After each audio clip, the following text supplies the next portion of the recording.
Dostlar salamlar.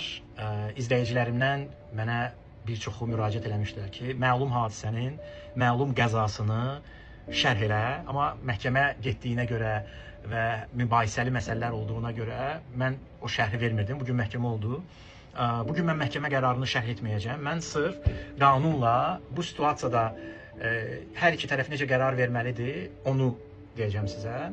Deməli, yol hərəkəti haqqında qanunun 42-ci maddəsi var. Hərəkətə başlama və manevr etmə və 51-ci maddəsi var.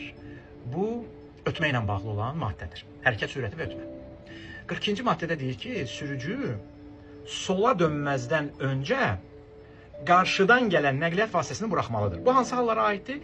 Nizamlanmayan yol ayrıcılarına və ya kəsişmələrə. Tutaq ki, biz gəlirik.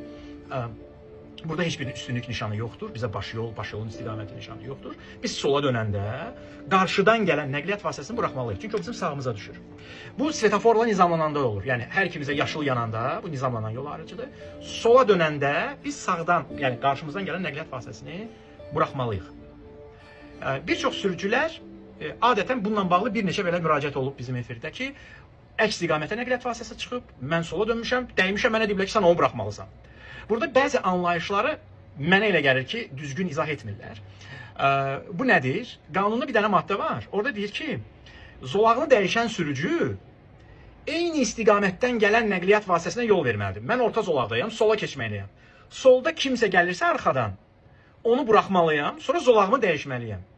Amma qanun həm də deyir, sola dönən nəqliyyat vasitəsi, qarşıdan gələn nəqliyyat vasitəsini buraxmalıdır. Hətta belə deyir, relsiz nəqliyyat vasitəsi. Bəs 51-ci maddədə nə deyir? 51-ci maddə bizə deyir ki, nəqliyyat vasitəsini yalnız soldan ötürük. Bir istisna var. Qarşımızdakı nəqliyyat vasitəsi sola dönmə işıqlarını yandırıb, manevrə başlayıbsa, onu sağdan ötmək lazımdır. Demir ha, sağdan ötmək tövsiyə olunur. Sağdan ötməlisən. Bu xətanı bir çox sürücülərimiz edirlər. Mən hər gün Heydər Hüseynov küçəsində geriyə dönmə eləyəndə, iki zolaqlı yolda bir dənə gedən, bir dənə gələndir. Bax, belə dönürəm ki, geriyə dönmə eləyim, asparkingdə maşını saxlayım. Bir gələ belə, long qabağımdan keçir. Halbuki o sağımdan keçməlidir. 51-ci maddə bunu deyir. Çox təəssüf ki, bəzən sürücülər bu qəzaya ona görə düşürlər ki, son baxışı etmirlər. Son baxış nədir? Gəldim, çatdım, dönmə işığını yandırdım, önə baxdım, güzgüyə baxdım, arxadan gələn yoxdur, bəlkə kimsə çıxıb arxadan. Baba, bunu eləmirlər. Manevrə başlamaq istəyəndə bir dənə də baxıram. Çünki o 5 saniyə ərzində orada avtomobil peyda ola bilər. Amma bu təhlükəsizlik məsələsidir də. Amma qanuna görə, 51-ci maddəyə görə, sola dönmə işıqlarını yandırıb, sola dönmə manevrə edən sürücünü sağdan ötmək lazımdır.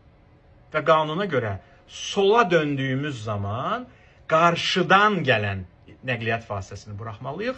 Arxadan gələn eyni istiqamət deyilsə, onu niyə buraxmalıyıq? Adam əks istiqamətə çıxıb.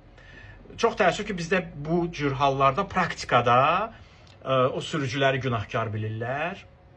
Və mən dəfələrlə bizim efirdə belə məsələlərlə qarşılaşmışıq. Amma o məhkəməyə verib o həmin protokolu ləğv elətdirənlər də var.